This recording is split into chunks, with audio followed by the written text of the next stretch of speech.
Hello and welcome to H academy. ನಾನು ನಿಮ್ಮ ಪ್ರೀತಮ್. ಇವತ್ತಿನ ಪ್ರಮುಖ ದಿನಪತ್ರಿಕೆಗಳ ವಿಶ್ಲೇಷಣೆಗೆ ಸ್ವಾಗತ. ಇವತ್ತಿನ ಸಂಚಿಕೆಯನ್ನು ಪ್ರಾರಂಭ ಮಾಡೋಣ. ಮೊದಲನೇ ಸುದ್ದಿ ಹೇಳುತ್ತೆ, ನೀತಿ Aayog vision for great Nicobar ignores tribal ecological concerns.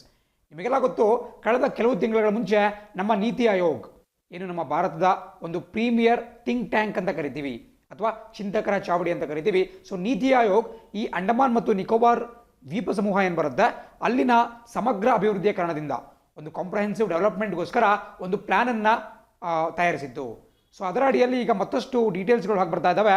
But ಇವತ್ತಿನ ಒಂದು ಪೇಪರ್ನಲ್ಲಿ ಏನು ಕಳವಳವನ್ನು ವ್ಯಕ್ತಪಡಿಸಲಾಗಿದೆಯಪ್ಪ ಅಂತ ಹೇಳಿದ್ರೆ, ಈ ಡೆವಲಪ್ಮೆಂಟ್ ಪ್ಲಾನ್ ಏನಿದೆ, ಈ ಒಂದು ಯೋಜನೆ ಏನು ಅವ್ರು ಮಾಡ್ಕೊಂಡಿದ್ದಾರೆ, ಅದರಿಂದ ಅಲ್ಲಿನ ಬುಡಕಟ್ಟು ಜನಾಂಗದವರಿಗೆ ಮತ್ತು ಅಲ್ಲಿನ ಒಂದು ಪರಿಸರಕ್ಕೆ ಸಿಕ್ಕಾಪಟ್ಟೆ ಹಾನಿಯಾಗುತ್ತೆ.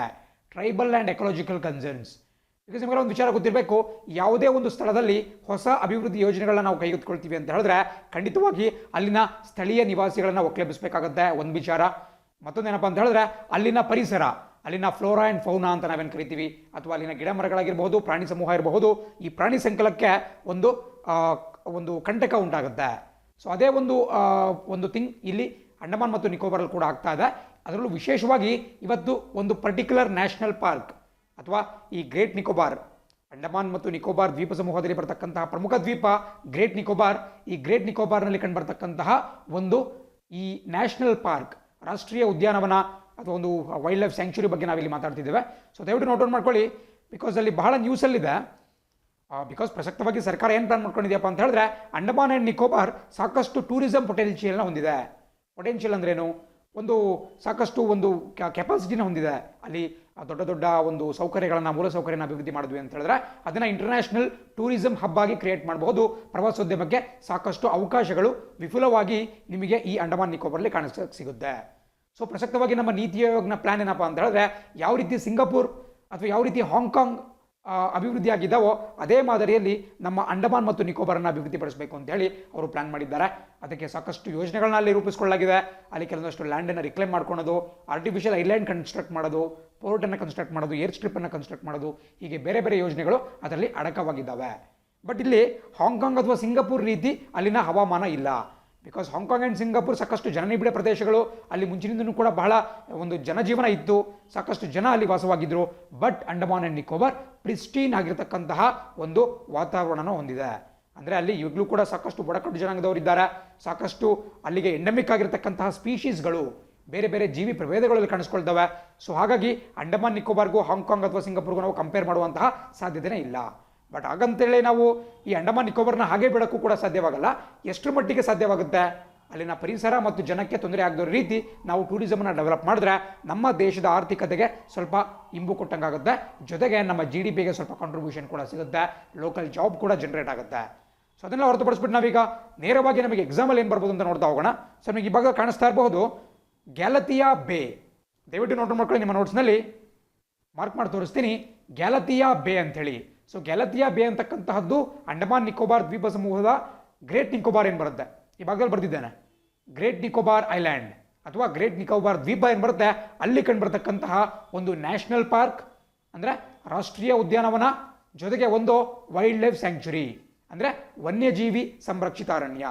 ಸೊ ಗ್ಯಾಲಥಿಯಾ ಬೇ ಬಹಳ ಪ್ರಮುಖ, ಬಿಕಾಸ್ ಇದನ್ನ ಪರೀಕ್ಷೆಯಲ್ಲಿ ಈಗ ಖಂಡಿತ ಕೇಳ್ತಾರೆ. ಗ್ಯಾಲಥಿಯಾ ಬೇ ಅನ್ನುವಂತಹ ರಾಷ್ಟ್ರೀಯ ಉದ್ಯಾನವನ ಅಥವಾ ವನ್ಯಜೀವಿ ಸಂರಕ್ಷಣಾ ಪ್ರದೇಶ ಕೆಳಗಿನ ಯಾವ ಜಿಲ್ಲೆಯಲ್ಲಿ, ಯಾವ ರಾಜ್ಯದಲ್ಲಿ ಬರುತ್ತೆ ಅಂತ ಕೇಳ್ತಾರೆ, ಅಥವಾ ಯಾವ ಕೇಂದ್ರಾಡಳಿತ ಪ್ರದೇಶದಲ್ಲಿ ಬರುತ್ತೆ ಅಂತ ಕೇಳ್ತಾರೆ. ನೀವು union territory of Andaman and Nicobar ಅಂತ ಟಿಕ್ ಮಾಡಬೇಕಾಗುತ್ತೆ. ಇನ್ನೂ ಸ್ವಲ್ಪ ಡೀಪಾಗಿ ಹೋಗ್ಬಿಟ್ಟು ಅಂಡಮಾನ್ ನಿಕೋಬಾರ್ನ ಯಾವ ದ್ವೀಪದಲ್ಲಿ ಬರುತ್ತೆ ಅಂತ ಕೇಳ್ತಾರೆ. ಅಲ್ಲಿ ನಿಮಗೆ ಲಿಟಲ್ ಅಂಡಮಾನ್ ಇರ್ಬೋದು, ಗ್ರೇಟ್ ನಿಕೋಬಾರ್ ಇರ್ಬೋದು, ಬೇರೆ ಬೇರೆ ಆಪ್ಷನ್ಸ್ ಕೊಡ್ತಾರೆ. ನೀವು ಟಿಕ್ ಮಾಡಬೇಕಾಗಿರ್ತಕ್ಕಂಥದ್ದು great Nicobar. So very very important. So ಯಾಕೆ ಗ್ಯಾಲಥಿಯಾ ಬೇ ಈಗ ಸುದ್ದಿಯಲ್ಲಿದೆಯಪ್ಪ ಅಂತ ಹೇಳಿದ್ರೆ, ನೀತಿ ಆಯೋಗ್ ಹೊರಗೆ ತಂದಿರತಕ್ಕಂಥ ಈ ಒಂದು ಹೊಸ ಯೋಜನೆಯಲ್ಲಿ ಗ್ಯಾಲಥಿಯಾ ಬೇ ಅನ್ನುವಂತಹ ಪ್ರದೇಶದಲ್ಲಿ ಒಂದು ಪೋರ್ಟನ್ನು ನಿರ್ಮಾಣ ಮಾಡಬೇಕು.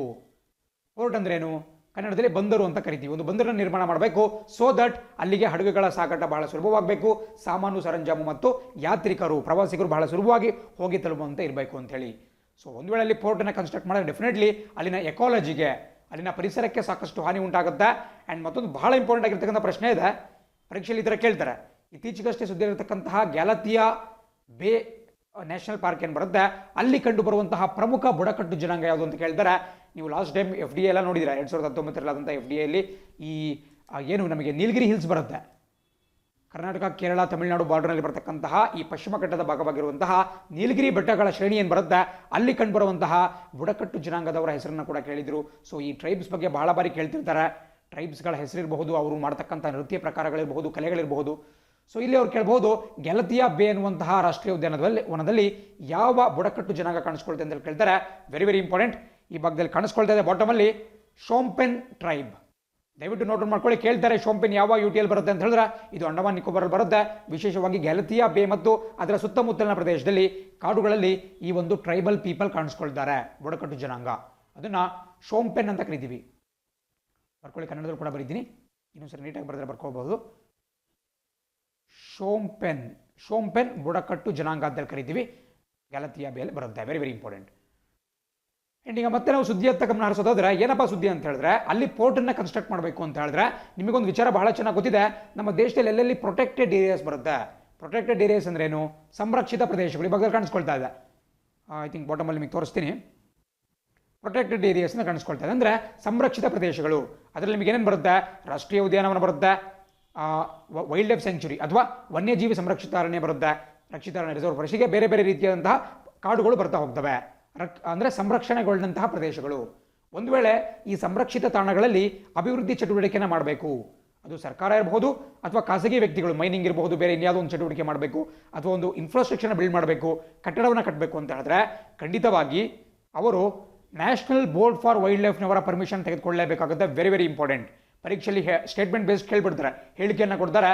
ಸೊ ಕೆಳಗಿನ ಯಾರ ಅನುಮತಿ ಕಡ್ಡಾಯ ಅಂತ ಕೇಳಿದ್ರೆ ನೀವೇನಾದರೂ ಅದೆಂಥ ಚಿಕ್ಕ ಪ್ರಾಜೆಕ್ಟ್ ಇರಲಿ ಅದು ರಾಷ್ಟ್ರೀಯ ಉದ್ಯಾನವನದಲ್ಲಿ ಅಥವಾ ವನ್ಯಜೀವಿ ಸಂರಕ್ಷಿತ ಅರಣ್ಯದಲ್ಲಿ ಬರುತ್ತೆ ಅಂತ ಹೇಳಿದ್ರೆ ಯಾವುದೋ ಲೋಕಲಲ್ಲಿ ಅರಣ್ಯ ಇಲಾಖೆ ಪರ್ಮಿಷನ್ ಅಥವಾ ಬೇರೆ ಯಾವುದೋ ಪರ್ಮಿಷನ್ ತಗೊಳೋದಲ್ಲ, ಬದಲಾಗಿ ರಾಷ್ಟ್ರ ಮಟ್ಟದಲ್ಲಿ ಒಂದು ಅಡ್ವೈಸರಿ ಬಾಡಿ ಅಥವಾ ಸಲಹಾ ಸಮಿತಿಯಾಗಿರ್ತಕ್ಕಂತಹ NBWL ಅಥವಾ national board for wild life, ಕನ್ನಡದಲ್ಲಿ ಕೂಡ ಹೇಳ್ತೀನಿ, national board for wild life ಅಂತ ಹೇಳಿದ್ರೆ ವನ್ಯಜೀವಿಗಳಿಗಾಗಿ ರಾಷ್ಟ್ರೀಯ ಮಂಡಳಿ ಅಥವಾ ಹಿಂಗೆ ಕರಿಬಹುದು, ರಾಷ್ಟ್ರೀಯ ವನ್ಯಜೀವಿ ಮಂಡಳಿ ಅಂತ ಕರಿಬಹುದು.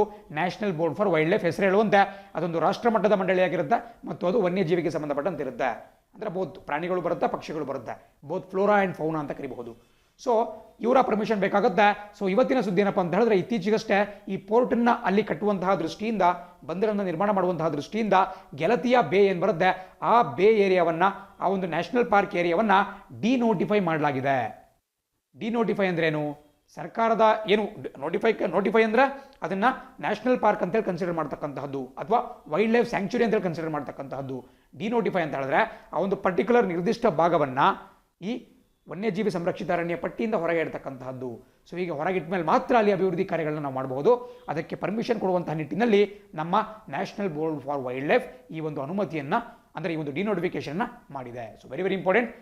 ಸೊ ಹಾಗಾಗಿ ನಿಮಗೆ ಗೆಲತಿಯಾ ಬೇ, ಶೋಂಪೆನ್ ಟ್ರೈಬ್ ಮತ್ತು ಈ national board for wild life ಮೂರು ಕೂಡ ಬಹಳ ಪ್ರಮುಖವಾಗಿ ಗೊತ್ತಿರಬೇಕಾಗುತ್ತೆ. ಆ್ಯಂಡ್ ಸ್ವಲ್ಪ ನಾವು ಡೀಟೇಲ್ಡ್ ಆಗಿ ನೋಡ್ತಾ ಹೋಗೋದಾದರೆ ಪರೀಕ್ಷೆ ಏನು ಕೇಳಬಹುದು, ಸ್ವಲ್ಪ ಡೀಪಾಗಿ ಇಳಿದ್ಬಿಟ್ಟು ಕೇಳ್ತಾರೆ. ರಾಷ್ಟ್ರೀಯ ವನ್ಯಜೀವಿ ಮಂಡಳಿ ಬಗ್ಗೆ ಕೆಲವೊಂದು ಹೇಳಿಕೆಗಳನ್ನ ಕೊಟ್ಬಿಟ್ಟು ಇದರಲ್ಲಿ ಯಾವ್ದು ಸರಿ ಯಾವ್ದು ತಪ್ಪು ಅಂತ ಕೇಳ್ತಾರೆ. ಸೊ ನೀಟಾಗಿ ನೋಟ್ ಮಾಡ್ಕೊಳ್ಳಿ. ಇದು ಬಹಳ ಪ್ರಮುಖವಾದಂಥ ಒಂದು ಸಂಸ್ಥೆ. ನಮ್ಮ ದೇಶದಲ್ಲಿ ಈ ಅರಣ್ಯ ಸಂರಕ್ಷಣೆ ಮಾಡಬೇಕು ಅಥವಾ ಎಕಾಲಜಿಕಲ್ ಪರಿಸರವನ್ನು ಸಂರಕ್ಷಣೆ ಮಾಡಬೇಕು ಅಂದರೆ ಇದು ಬಹುದೊಡ್ಡ ಪಾತ್ರವನ್ನು ನಿರ್ವಹಣೆ ಮಾಡುತ್ತೆ. ಸೊ ಬೇಸಿಕಲಿ ಫಸ್ಟ್ ಕ್ವಶನ್ ಏನಪ್ಪ ಅಂತ ಹೇಳಿದ್ರೆ ಇದನ್ನು ಯಾವ ಒಂದು ಕಾಯ್ದೆ ಅನುಗುಣವಾಗಿ ರಚನೆ ಮಾಡಲಾಗಿದೆ? ಬಹಳ simple, wild life protection act 1972, 1972ರ ವನ್ಯಜೀವಿ ಸಂರಕ್ಷಣಾ ಕಾಯ್ದೆ ಅಡಿಯಲ್ಲಿ ಈ ನ್ಯಾಷನಲ್ ಬೋರ್ಡ್ ಫಾರ್ ವೈಲ್ಡ್ ಲೈಫನ್ನು ನಮ್ಮ ದೇಶದಲ್ಲಿ ಸ್ಥಾಪನೆ ಮಾಡಲಾಗಿದೆ. ಅಂದರೆ ಒಂದು ಸ್ಟ್ಯಾಚ್ಯುಟರಿ ಬಾಡಿ ಅಥವಾ ಶಾಸನಬದ್ಧ ಸಂಸ್ಥೆ, ಬಿಕಾಸ್ ಇದು ಈ ಒಂದು ಆ್ಯಕ್ಟ್ನ ಅಡಿಯಲ್ಲಿ ಸ್ಥಾಪನೆ ಮಾಡಲಾಗಿದೆ. ಐ ಥಿಂಕ್ ಸ್ವಲ್ಪ ದಿನಗಳ ಹಿಂದೆ ಕ್ಲಾಸ್ ನಡಿಬೇಕಾದ್ರೆ ಲಾಸ್ಟ್ ವೀಕಲ್ಲಿ ಕೂಡ ಇದನ್ನು ನಾನು ಡಿಸ್ಕಸ್ ಮಾಡಿದ್ದೆ ವಿಡಿಯೋದಲ್ಲಿ, ಬಟ್ ಮತ್ತೊಮ್ಮೆ ಡಿಸ್ಕಸ್ ಮಾಡೋಣ, ಬ್ರಷಪ್ ಮಾಡ್ಕೋಬೇಕಾಗುತ್ತೆ. So wild life protection act 1972 very important. ಹಾಗಂತ 1972 ಇದನ್ನು ಎಸ್ಟಾಬ್ಲಿಷ್ ಮಾಡಲಾಗಿಲ್ಲ, ಬದಲಾಗಿ ಕೆಳಭಾಗದಲ್ಲಿ ಕಾಣಿಸ್ಕೊಳ್ತಾ ಇದೆ 2003ನೇ ಇಸ್ವಿಯಲ್ಲಿ ಸ್ಥಾಪನೆಗೊಳ್ಳುತ್ತೆ. ಬಟ್ ಇದರ ಒಂದು ಅಧಿಕಾರಗಳು, ಇದರ the power is derived from wild life protection act 1972, ಅದರಿಂದ ಅಧಿಕಾರವನ್ನು ಪಡೆದುಕೊಳ್ಳುತ್ತೆ. ಆ್ಯಂಡ್ ಮತ್ತೊಂದೇನಪ್ಪ ಇದ್ರ ಕೆಲಸ ಏನಪ್ಪ ಅಂತ ಹೇಳಿದ್ರೆ approves projects in and around protected areas. ಅಂದರೆ ಈ ಸಂರಕ್ಷಿತ ಪ್ರದೇಶಗಳನ್ನು ಬರುತ್ತೆ, ರಾಷ್ಟ್ರೀಯ ಉದ್ಯಾನವನ ಇರಬಹುದು ಅಥವಾ ಈ ವೈಲ್ಡ್ ಲೈಫ್ ಸ್ಯಾಂಕ್ಚುರಿಗಳು, ಇದರ ಒಳಗಡೆ ಮತ್ತು ಆಸುಪಾಸಿನಲ್ಲಿ ಯಾವುದಾದ್ರೂ ಪ್ರಾಜೆಕ್ಟ್ಗಳನ್ನು ಮಾಡಬೇಕು, ಸರ್ಕಾರಿ ಪ್ರಾಜೆಕ್ಟ್ ಇರಬಹುದು, ಸರ್ಕಾರೇತರ ಪ್ರಾಜೆಕ್ಟ್ ಇರಬಹುದು, ಅವುಗಳನ್ನು ಅಪ್ರೂವ್ ಮಾಡುವುದು, ಅಂದರೆ ಅವುಗಳಿಗೆ ಅನುಮತಿ ಕೊಡ್ತಕ್ಕಂತಹ ಕೆಲಸವನ್ನು national board for wild life ಮಾಡುತ್ತೆ. ಆ್ಯಂಡ್ ವೆರಿ ವೆರಿ ಇಂಪಾರ್ಟೆಂಟ್ ಅಂತ ಹೇಳಿದ್ರೆ ಇದು ಎಷ್ಟರ ಮಟ್ಟಿಗಿನ ಒಂದು ಇಂಪಾರ್ಟೆಂಟ್ ಸಂಸ್ಥೆಯಪ್ಪ ಅಂತ ಹೇಳಿದ್ರೆ ಇದರ ಅಧ್ಯಕ್ಷರಾಗಿರ್ತಾರೆ. It is chaired by prime minister. ನಮ್ಮ ದೇಶದ ಪ್ರಧಾನಮಂತ್ರಿಗಳೇ ಇದರ ಅಧ್ಯಕ್ಷರಾಗಿರ್ತಾರೆ. ಸೊ ಬಹಳ ಉನ್ನತ ಮಟ್ಟದ ಒಂದು ಸಮಿತಿ, ಒಂದು ಆರ್ಗನೈಸೇಷನ್. ಯಾಕೆ ಇದರ ಬಗ್ಗೆ ನಾನು ಅವತ್ತು ಡಿಸ್ಕಸ್ ಮಾಡಿದ್ದೆ ಲಾಸ್ಟ್ ವೀಕ್ ಅಂತ ಹೇಳಿದ್ರೆ, ನಿಮಗೆ ಲ್ಯಾಫ್ರೇಜ್ ಮೈನಿಂಗ್ ಕೇಸ್ ಅಂತ ಒಂದು ಬಂದಿತ್ತು. ಲ್ಯಾಫ್ರೇಜ್ ಮೈನಿಂಗ್ ಕೇಸ್. ಆ ಮೈನಿಂಗ್ ಕೇಸ್ನಲ್ಲಿ ಕೆಲವೊಂದು ಪ್ರೋಟೋಕಾಲ್ಸ್ಗಳನ್ನು ಸುಪ್ರೀಂ ಕೋರ್ಟ್ ಒಂದಷ್ಟು ಗೈಡ್ಲೈನ್ಸನ್ನು ಕೊಟ್ಟಿದ್ದು, ಅದನ್ನು ಇವತ್ತಿಗೂ ಕೂಡ ಫಾಲೋ ಮಾಡಲಾಗಿರಲಿಲ್ಲ. ಸೊ ಹಾಗಾಗಿ ಈ ಒಂದು ವಿಚಾರದ ಕುರಿತು ನಾವು ಅವತ್ತೇ ಡಿಸ್ಕಸ್ ಮಾಡಿದ್ವಿ. ಆ್ಯಂಡ್ ಅಷ್ಟೆಲ್ಲ ಪ್ರೈಮ್ ಮಿನಿಸ್ಟರ್ನ ಸೇರಿಬಿಟ್ಟು ಒಟ್ಟು 47 ಜನ ಸದಸ್ಯರು ಈ ನ್ಯಾಷನಲ್ ಬೋರ್ಡ್ ಫಾರ್ ವೈಲ್ಡ್ ಲೈಫ್ಲಿ ಇರ್ತಾರೆ. ಇದನ್ನು ಕೂಡ ಪರೀಕ್ಷೆಯಲ್ಲಿ ಕೇಳ್ಬೋದು. ಕೆಲವೊಂದು ಸರಿ ಕನ್ಫ್ಯೂಸ್ ಮಾಡಿಸ್ಲಿಕ್ಕೆ ಸುಮ್ಮನೆ ನಿಮಗೆ ಈ ಒಂದು ಸಮಿತಿಯಲ್ಲಿ ಅಥವಾ ಈ ಒಂದು ಮಂಡಳಿಯಲ್ಲಿ 30 ಜನ ಸದಸ್ಯರಿರ್ತಾರೆ ಅಂತ ಕೊಟ್ಬಿಡ್ತಾರೆ. ಬಟ್ ಆ ಸ್ಟೇಟ್ಮೆಂಟ್ ತಪ್ಪಾಗಿರುತ್ತೆ. ಸೊ ನೀಟಾಗಿ ನೋಡ್ಕೊಳ್ಳಿ, 47 members including the chairman. And ಮತ್ತೊಂದೇನಪ್ಪ ಅಂತ ಹೇಳಿದ್ರೆ, ಇದರ ವೈಸ್ ಪ್ರೆಸಿಡೆಂಟ್ ಆಗ್ಬಿಟ್ಟು ಯಾವಾಗಲೂ ಕೂಡ ಪದನಿಮಿತ್ತ ಉಪಾಧ್ಯಕ್ಷರಾಗ್ಬಿಟ್ಟು ಯಾರಿರ್ತಾರಪ್ಪ ಅಂತ ಹೇಳಿದ್ರೆ MOEFCC ಅಂತ ಕಾಣಿಸ್ತಾ ಇದೆ. MOEFCC ಅಂದ್ರೇನು? Minister of environment, forest and climate change. ಇನ್ನೊಂದ್ಸರಿ ಹೇಳ್ತೀನಿ, minister for environment, forest and climate change. Prakash ಪ್ರಕಾಶ್ ಜಾವಡೇಕರ್ ಇದ್ದಾರೆ. ಇದನ್ನು ಕನ್ನಡದಲ್ಲಿ ಹೇಳೋದಾದ್ರೆ ಪರಿಸರ, ಅರಣ್ಯ ಮತ್ತು ಹವಾಮಾನ ಬದಲಾವಣೆ ಸಚಿವ ಅಂತ ಕರಿಬಹುದು. ಸೊ ಈ ಒಂದು ಖಾತೆಯ ಸಚಿವ ಪ್ರಕಾಶ್ ಜಾವಡೇಕರ್ ಅವರು ಪದನಿಮಿತ್ತ ಉಪಾಧ್ಯಕ್ಷರಾಗಿರ್ತಾರೆ. ಅಧ್ಯಕ್ಷರು ಬಂದ್ಬಿಟ್ಟು ಪ್ರೈಮ್ ಮಿನಿಸ್ಟರ್, ಪ್ರಸಕ್ತವಾಗಿ ನರೇಂದ್ರ ಮೋದಿಜಿಯವರು ಇದ್ದಾರೆ. ಸೊ ಆಗಲೇ ನಾನು ಡಿಸ್ಕಸ್ ಮಾಡಿದ್ದೀನಿ, ಶಾಂಪೇನ್ ಟ್ರೈಬ್ ಕೂಡ ಇಲ್ಲಿ ಕಾಣಕ್ಕೆ ಸಿಗುತ್ತೆ. ಗ್ಯಾಲಥಿಯಾ ಬೇ ಮತ್ತು ಅದರ ಸುತ್ತಮುತ್ತಲಿನ ಆಸುಪಾಸಿನ ಪ್ರದೇಶಗಳಲ್ಲಿ ಗ್ಯಾಲಥಿಯಾ ಟ್ರೈಬ್ ಕಾಣಿಸ್ಕೊಳ್ಳುತ್ತೆ. ಅದೇ ರೀತಿ ಮುಂದಿನ ಸುದ್ದಿ ಕಾಣಿಸ್ಕೊಳ್ತಾ ಇದೆ. ಸುದ್ದಿ ಹೇಳುತ್ತೆ, the emerging crisis of obtaining helium in India. ಅಂದರೆ ಹೆಸರು ಏನು ಹೇಳುತ್ತೆ, ಹೆಡಿಂಗ್ ಏನು ಹೇಳುತ್ತೆ, ಭಾರತದಲ್ಲಿ ಹೀಲಿಯಮನ್ನು ಪಡೆದುಕೊಳ್ಳುವುದು ಎಷ್ಟು ಕಷ್ಟ ಅಂತೇಳಿ ಹೇಳಲಾಗ್ತಿದೆ. ನಿಮಗೆಲ್ಲ ಗೊತ್ತು, ಹೀಲಿಯಂ ಅಂತಕ್ಕಂತಹದ್ದು ಈ ಬಗ್ಗೆ ಅದ್ರ ಬಗ್ಗೆ ಚೆನ್ನಾಗಿ ಡೆಫಿನೇಷನ್ ಕೊಟ್ಟಿದ್ದಾರೆ. Helium is colourless, odourless, tasteless, inert and a noble gas. ನಿಮಗೆ ನೋಬೆಲ್ ಗ್ಯಾಸ್ಗಳ ಪಟ್ಟಿ ಗೊತ್ತಿದೆ. ಐ ಥಿಂಕ್ ನಿಮಗೆ ಆರ್ಗನ್ ಇರ್ಬೋದು, ನಿಯಾನ್ ಇರ್ಬೋದು, ಹೀಲಿಯಂ ಇರ್ಬೋದು, ರೆನಾನ್ ಇರ್ಬೋದು, ಹೀಗೆ ಬೇರೆ ಬೇರೆ ಗ್ಯಾಸ್ಗಳು ನಿಮಗೆ ಕಾಣ ಸಿಗುತ್ತೆ. ಅವು ನಾವು ನೋಬೆಲ್ ಗ್ಯಾಸ್ ಅಂತ ಕರಿತೀವಿ. ಜಡ ಅನಿಲಗಳು ಕನ್ನಡದಲ್ಲಿ, ಇನರ್ಟ್ ಗ್ಯಾಸ್ ಅಥವಾ ಜಡ ಅನಿಲಗಳು. ಯಾಕೆ ಕರಿತೀವಪ್ಪ ಅಂತ ಹೇಳಿದ್ರೆ, ಅವು ಯೂಶುವಲ್ ಆಗಿ ರಿಯಾಕ್ಟ್ ಆಗಲ್ಲ. ನಾರ್ಮಲ್ ಕಂಡೀಷನ್ಸ್ಗಳಲ್ಲಿ ಅವುಗಳು ಈ ಪ್ರತಿಕ್ರಿಯೆಯನ್ನು ಅಥವಾ ಒಂದು ಏನು ಕೆಮಿಕಲ್ ರಿಯಾಕ್ಷನ್ ಆಗಲ್ಲ, ಏನಂತೀವಿ ಅದಕ್ಕೆ, ರಾಸಾಯನಿಕ ಪ್ರತಿಕ್ರಿಯೆ ನಡೆಯಲ್ಲ. ಸೊ ಫಾರ್ ಎಕ್ಸಾಂಪಲ್, ನೀವು ಒಂದು ಪೀಸ್ ಐರನನ್ನು ತಗೊಂಡೋಗಿ, ಐರನ್ ನಾವು Fe ಅಂತ ಕರಿತೀವಿ, ತಗೊಂಡೋಗಿ ಗಾಳಿ ಮತ್ತು ನೀರಿನ ಸಮೀಪ ಇಟ್ಟು ಬಂದ್ರಿ ಅಂತ ಹೇಳಿದ್ರೆ ಒಂದು 3-4 ದಿನಗಳ ಒಳಗಾಗಿ ಅದು ತುಕ್ಕಿಳಿಯಕ್ಕೆ ಸ್ಟಾರ್ಟ್ ಆಗುತ್ತೆ. ನಿಧಾನವಾಗಿ ಒಂದು ಬ್ರೌನ್ ಲೇಯರ್ ಅದರ ಮೇಲೆ ಫಾರ್ಮ್ ಆಗುತ್ತೆ. ಯಾಕೆ ಅಂತ ಹೇಳಿದ್ರೆ, ಫೆರಸ್ ಅಥವಾ ನಾವೇನು ಐರನ್ ಅಂತ ಕರಿತೀವಿ ಅದು ರಿಯಾಕ್ಟಿವ್ ಮೆಟಲ್. ಅದೇ ನೀವು ಹೀಲಿಯಮನ್ನು ಅಥವಾ ನಿಯನನ್ನು ಇನ್ಯಾವುದೋ ಒಂದು ಜಡ ಅನಿಲವನ್ನು ತೆಗೆದುಕೊಂಡು ಹೋಗಿಟ್ರೆ ಅದು ಯಾವುದೇ ಕಾರಣಕ್ಕೂ ವರ್ತನೆ ಮಾಡಲ್ಲ. ನೋಡಿ, ಈಗ ವರ್ಡ್ ಬಂತು ರಾಸಾಯನಿಕ ವರ್ತನೆ ಅಂತ ಕರಿತೀವಿ. ವರ್ತನೆ ಅಂದರೆ ರಿಯಾಕ್ಟ್ ಮಾಡುವುದು, ಅದು ವರ್ತಿಸುವುದಿಲ್ಲ. ಯಾಕಪ್ಪ ಅಂದರೆ ಇಟ್ಸ್ ಎನ್ ಇನರ್ಟ್ ಆರ್ ಜಡ ಅನಿಲ ಅಂತ ಕರಿತೀವಿ. ಸೊ ಅದು ಅದರ ಒಂದು ಹೀಲಿಯಂನ ಬಗ್ಗೆ ಡಿಸ್ಕ್ರಿಪ್ಷನ್ ಆಯಿತು. ಅದಕ್ಕೆ ಕಲರ್ ಇರಲ್ಲ, ಅದಕ್ಕೆ ಸ್ಮೆಲ್ ಇರಲ್ಲ, ಅಂದರೆ ಆರ್ಡರ್ಲೆಸ್ ಆಗಿರುತ್ತೆ. ಅದೇ ರೀತಿ ಅದಕ್ಕೆ ಟೇಸ್ಟ್ ಕೂಡ ಇರಲ್ಲ.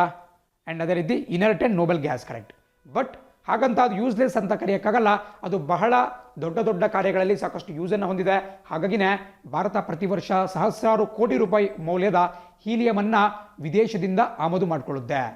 ಹೀಲಿಯಮಿಗೆ ಏನಂತ ಕರಿತೀವಿ, HE ಅಂತ ಕರಿತೀವಿ. ಅದಕ್ಕೆ ಒಂದು ಸಿಂಬಲ್ ಬಂದ್ಬಿಟ್ಟು HE ಅಂತೇಳಿ. Hydrogen, helium, lithium, beryllium, boron, carbon, nitrogen, oxygen. So ಈಗ ನಿಮಗೆ ಪಟ್ಟಿ ಗೊತ್ತಿರುತ್ತೆ, ಪೀರಿಯೋಡಿಕ್ ಟೇಬಲ್ನಲ್ಲಿ ಕಂಡುಬರುತ್ತೆ. ಸೊ ಹೈಡ್ರೋಜನ್ ಹೀಲಿಯಂ HE ನಿಮಗೆ ಎಲ್ಲಿ ಸಿಗುತ್ತಪ್ಪ ಅಂತ ಹೇಳಿದ್ರೆ, ನಿಮಗೆ ಸೂರ್ಯನಲ್ಲಿ ಕೂಡ ಸಿಗುತ್ತೆ. ಸನ್ನಲ್ಲಿ 2 ಹೈಡ್ರೋಜನ್ ಆಟಮ್ಸ್ಗಳು ಬಂದ್ಬಿಟ್ಟು ನಾವೇನಂತ ಕರಿತೀವಿ, ಫ್ಯೂಷನ್ ಆ್ಯಂಡ್ ಫ್ಯೂಷನ್ ರಿಯಾಕ್ಷನ್ಸ್ಗಳಂತ ಕರಿತೀವಿ. ಬಟ್ ನಮಗೆ ನ್ಯೂಕ್ಲಿಯರ್ ರಿಯಾಕ್ಟರ್ಗಳಲ್ಲಿ ನಡೀತಕ್ಕಂತಹದ್ದು ಫಿಷನ್ ಅಥವಾ ಈ ವಿದಳನ ಕ್ರಿಯೆ, ಬೈಜಿಕ ವಿದಳನ ಕ್ರಿಯೆ ನಡೆಯುತ್ತೆ.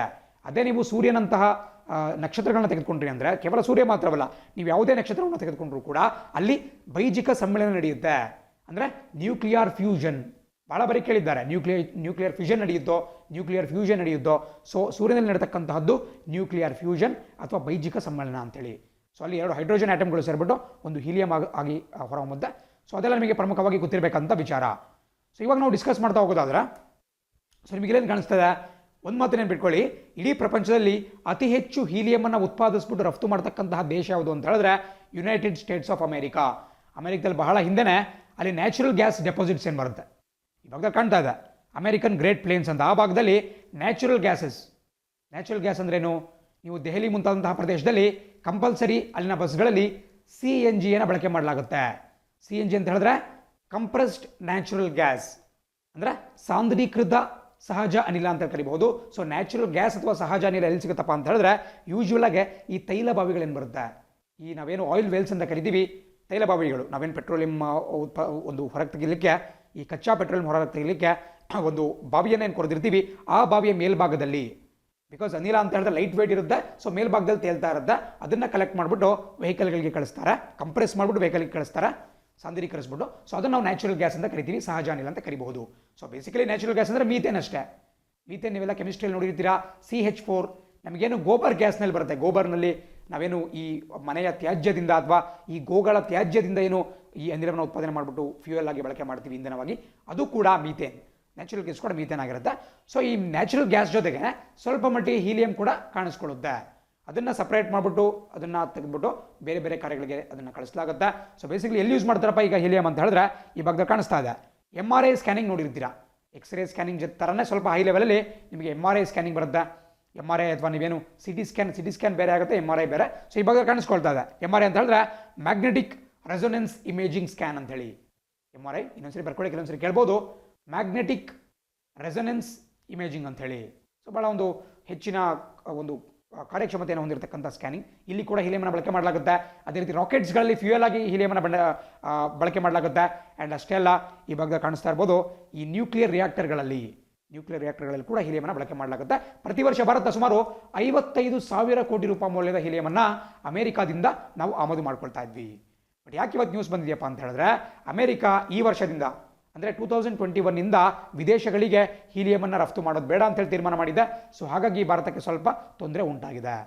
ಸೊ ಇದು ನಿಮಗೆ ಮಾಮೂಲಿ ಒಂದು ಕರೆಂಟ್ ಅಫೇರ್ಸ್ ನ್ಯೂಸ್ ಆಗಿರುತ್ತೆ. ಬಟ್ ಇನ್ನೂ ಸ್ವಲ್ಪ ಡೀಪಾಗಿ ನೀವೇನು ನೋಡ್ತೀರಪ್ಪ ಅಂತ ಹೇಳಿದ್ರೆ, ಇಲ್ಲಿ ನಿಮಗೆ ಒಂದು ಹ್ಯಾಂಡ್ ರಿಟನ್ ನೋಟ್ಸ್ ಕಾಣಿಸುತ್ತೆ.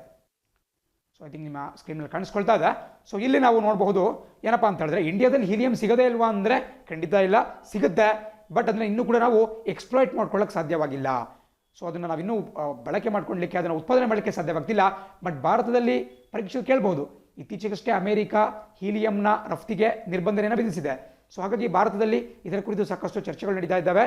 ಭಾರತದ ಯಾವ ಭಾಗದಲ್ಲಿ ಹೀಲಿಯಂನ ಬೃಹತ್ ನಿಕ್ಷೇಪ, ಹ್ಯೂಜ್ ರಿಸರ್ವ್ಸ್ ಆಫ್ ಹೀಲಿಯಂ ಎಲ್ಲಿ ದೊರಕಿದೆಯಪ್ಪ ಅಂತ ಹೇಳಿದ್ರೆ, ಈ ಭಾಗದಲ್ಲಿ ಖಂಡಿತ ನಿಮಗೆ ಕಾಣಿಸ್ಕೊಳ್ತಾ ಇದೆ. ಬಕ್ರೇಶ್ವರ್ ಅನ್ನುವಂತಹ ಪ್ರದೇಶ. ಬಕ್ರೇಶ್ವರಲ್ಲಿ ಕಂಡುಬರುತ್ತೆ ನಿಮಗೆ ಪ್ರಸಕ್ತವಾಗಿ ಜಾರ್ಖಂಡ್ ರಾಜ್ಯದಲ್ಲಿ ಕಂಡುಬರುತ್ತೆ. ಮುಂಚೆ ವೆಸ್ಟ್ ಬೆಂಗಾಲಲ್ಲಿದ್ದು, ಬಟ್ ಈಗ ಜಾರ್ಖಂಡ್ ರಾಜ್ಯದಲ್ಲಿ, ಅಂದರೆ ಭಾರತ ಸ್ವತಂತ್ರ ಎಲ್ಲ ಕೊಂಡ್ಮೇಲೆ ಈಗ ಜಾರ್ಖಂಡ್, ನಾವೇನು 2000 ಇಸ್ವಿಯಲ್ಲಿ ಛತ್ತೀಸ್ಗಢ, ಜಾರ್ಖಂಡ್ ಮತ್ತು ಉತ್ತರಾಖಂಡ್ ಅಂತ 3 ರಾಜ್ಯಗಳನ್ನ ಮಾಡ್ತೀವಿ. ಜಾರ್ಖಂಡನ್ನು ಬಿಹಾರಿಂದ ಮಾಡಿರ್ತೀವಿ. ಸೊ ಪ್ರಸಕ್ತವಾಗಿ ಜಾರ್ಖಂಡ್ನಲ್ಲಿ ಈ ಬರ್ಕೇಶ್ವರ್ ಅನ್ನುವಂತಹ ಒಂದು ಸ್ಥಳ ಸಿಗುತ್ತೆ. ಆ ಸ್ಥಳದಲ್ಲಿ ಹೀಲಿಯಂ ನಿಕ್ಷೇಪ ಪತ್ತೆಯಾಗಿದೆ. ಸರ್ಕಾರ ಅದನ್ನು ಈಗ ಟ್ಯಾಪ್ ಮಾಡಲಿಕ್ಕೆ ಪ್ರಯತ್ನ ಪಡಬೇಕಾಗುತ್ತೆ. ಆ್ಯಂಡ್ ಅದೆಲ್ಲಿ ಕಂಡು ಬರುತ್ತೆ ಬಕ್ರೇಶ್ವರ್ ಅಂತಕ್ಕಂತಹದ್ದು, ರಾಜ್ಮಹಲ್ ವೋಲ್ಕ್ಯಾನಿಕ್ ಬೇಸಿನ್, ಅಥವಾ ನಾವೇನು ರಾಜ್ಮಹಲ್ ಈ ಜ್ವಾಲಾಮುಖಿ ಪ್ರದೇಶ ಅಂತ ಏನು ಕರಿತೀವಿ, ರಾಜ್ಮಹಲ್ ವೋಲ್ಕ್ಯಾನಿಕ್ ಬೇಸಿನ್, ಆ ಒಂದು ಬೇಸಿನ್ನ ಬಳಿ ಬರುತ್ತಿದ್ದು. ಸೊ ಅದೊಂದು ಪ್ರದೇಶಕ್ಕೆ ಆ ರೀತಿ ಒಂದು ಹೆಸರಿಟ್ಟಿರ್ತಕ್ಕಂಥದ್ದು. ಸೊ ರಾಜ್ಮಹಲ್ ಅನ್ನುವಂತಹ ಒಂದು ಬೇಸಿನ್ ಎಲ್ಲಿ ಬರುತ್ತಪ್ಪ ಅಂತ ಹೇಳಿದ್ರೆ, 3 ರಾಜ್ಯಗಳ ಮಧ್ಯೆ ಹಂಚಿಕೊಂಡಿದೆ. ಒಂದು ಜಾರ್ಖಂಡ್, ಮತ್ತೊಂದು ವೆಸ್ಟ್ ಬೆಂಗಾಲ್ ಅಂದರೆ ಪಶ್ಚಿಮ ಬಂಗಾಳ, ಮತ್ತೊಂದು ಮೇಘಾಲಯ. ಸೊ ಇದು ನಿಮಗೆ ಗೊತ್ತಿರಬೇಕಾಗುತ್ತೆ, ಪರೀಕ್ಷೆಯಲ್ಲಿ ಕೇಳ್ತಾರೆ. 2 ರೀತಿ ಯಾವ್ದು ಬೇಕಾದ್ರೂ ಆಪ್ಷನ್ ಕೊಡ್ಬೋದು, ಬಕ್ರೇಶ್ವರ್ ಕೊಡ್ಬೋದು ಅಥವಾ ರಾಜ್ಮಹಲ್ ಅಂತೇಳಿ ಕೊಡ್ಬೋದು. ಈ ರೀತಿ ಮುಂದಿನ ಸುದ್ದಿ ಕಾಣಿಸ್ತಾ ಇದೆ. ಸುದ್ದಿ ಹೇಳುತ್ತೆ, former SEBI chief Ramakrishna no more. So ನಿಮಗೆ ಚಿತ್ರದಲ್ಲಿ ಕಾಣ್ತಾ ಇರತಕ್ಕಂಥ ವ್ಯಕ್ತಿ ನಮ್ಮ SEBI, securities and exchange board of India, ಅಂದರೆ ನಮ್ಮ ದೇಶದಲ್ಲಿ ಈ ಸ್ಟಾಕ್ ಮಾರ್ಕೆಟನ್ನು, ಷೇರುಪೇಟೆಯನ್ನು ಮತ್ತು ಕಂಪನಿಗಳ ಷೇರು ವ್ಯವಹಾರಗಳನ್ನು ನಿಯಂತ್ರಿಸ್ತಕ್ಕಂತಹ ಒಂದು ಕಂಟ್ರೋಲರ್ ಏನು ಬರುತ್ತೆ, ನಿಯಂತ್ರಕ ಏನು ಬರುತ್ತೆ, ಆ ಒಂದು ಸಂಸ್ಥೆಯನ್ನು ನಾವು ಸೆಬಿ ಅಂತ ಕರಿತೀವಿ, securities and exchanges board of India. So ಅದರ ಮುಖ್ಯಸ್ಥರಾಗಿದ್ದಂತಹ, ಮಾಜಿ ಮುಖ್ಯಸ್ಥರಾಗಿದ್ದಂತಹ ಶ್ರೀಯುತ GV ರಾಮಕೃಷ್ಣ ಅವರು ವಿಧಿವಶರಾಗಿದ್ದಾರೆ. ಸೊ ಆ ಒಂದು ಸುದ್ದಿಯಲ್ಲಿ ನಿಮಗೆ ಕಾಣಿಸ್ಕೊಳ್ತಾ ಇದೆ. GV ರಾಮಕೃಷ್ಣ ಅವರು ಬೇಸಿಕಲಿ ಒಬ್ಬ IAS ಆಫೀಸರ್, ಬಟ್ ಇವರು ಈ ಸೆಬಿಯ ಚೇರ್ಮನ್ ಆಗಿ ಕೂಡ ಕಾರ್ಯವನ್ನು ನಿರ್ವಹಣೆ ಮಾಡಿರ್ತಾರೆ. ಬಟ್ ಇನ್ನೊಂದು ಇಂಪಾರ್ಟೆಂಟ್ ವಿಚಾರ ಏನಪ್ಪ ಅಂತ ಹೇಳಿದ್ರೆ, ಬೇಸಿಕಲಿ ನಮ್ಮ ದೇಶದಲ್ಲಿ ಕೇಳ್ತಾರೆ ನಿಮಗೆ ಸೆಬಿಯನ್ನು ಯಾವ ಇಸ್ವಿಯಲ್ಲಿ ಸ್ಥಾಪನೆ ಮಾಡಲಾಯಿತು ಅಂತೇಳಿ PC ಪರೀಕ್ಷೆಯಲ್ಲಿ ಕೇಳ್ತಾ ಇರ್ತಾರೆ. 1988, 1988ನೇ ಇಸ್ವಿಯಲ್ಲಿ ಸ್ಥಾಪನೆ ಮಾಡಿರ್ತಾರೆ. ಬಟ್ ಇದಕ್ಕೆ ಒಂದು ಶಾಸನಬದ್ಧ ಸಂಸ್ಥೆ ಅಂತೇಳಿ ಮಾನ್ಯತೆ ಸಿಗ್ತಕ್ಕಂತಹದ್ದು, ಅಂದರೆ ಅದಕ್ಕೆ ಸಂಬಂಧಪಟ್ಟಂಗೆ ಒಂದು ಕಾನೂನನ್ನು ಜಾರಿಗೆ ತರೋದು, ಕಾಯ್ದೆಯನ್ನು ಜಾರಿಗೆ ತರೋದು 1992ನೇ ಇಸ್ವಿಯಲ್ಲಿ. ಬಿಕಾಸ್ ನಿಮಗೆ ಇಲ್ಲಿ ಕಾಣಿಸ್ಕೊಳ್ತಾ ಇದೆ ಸೆಬಿ ಆಕ್ಟ್ 1992 ಅಥವಾ securities and exchange board of India act 1992. But 1988 ಇದರ ಸ್ಥಾಪನೆ ಆಗಿರುತ್ತೆ. ಬಟ್ ಒಂದು ಮಾತು ನೆನಪಿಟ್ಕೊಳ್ಳಿ, GV ರಾಮಕೃಷ್ಣ ಅವರು ಈ ಶಾಸನಬದ್ಧ ಸಂಸ್ಥೆಯಾಗಿ ಸೆಬಿ ಯಾವಾಗ ಹೊರಹೊಮ್ಮುತ್ತೆ, ಅದಾದ ಬಳಿಕ ಅದರ ಮೊದಲ ಅಧ್ಯಕ್ಷರಾಗಿ ಕೂಡ ಕಾರ್ಯನಿರ್ವಹಣೆ ಮಾಡಿರ್ತಾರೆ.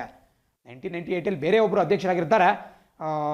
ಬಟ್ 1992 ಯಾವಾಗ ಅದಕ್ಕೆ ಈ ಶಾಸನಬದ್ಧ ಅಂತ ಮಾನ್ಯತೆ ಸಿಗುತ್ತೆ, ಆವಾಗ ಅಧ್ಯಕ್ಷರಾಗಿ ಕಾರ್ಯನಿರ್ವಹಣೆ ಮಾಡ್ತಿದ್ದವರು GV ರಾಮಕೃಷ್ಣ ಅವರು. ಸೊ ಪರೀಕ್ಷೆಯಲ್ಲಿ ಕೇಳಬಹುದು. ಸೊ ಇವರು ಬೇಸಿಕಲಿ ಫಸ್ಟ್ ಸೆಬಿ ಚೇರ್ಮನ್ ಅಲ್ಲ, but first SEBI chairman when it became A statutory body ಅಂತೇಳಿ ಕರಿಬಹುದು.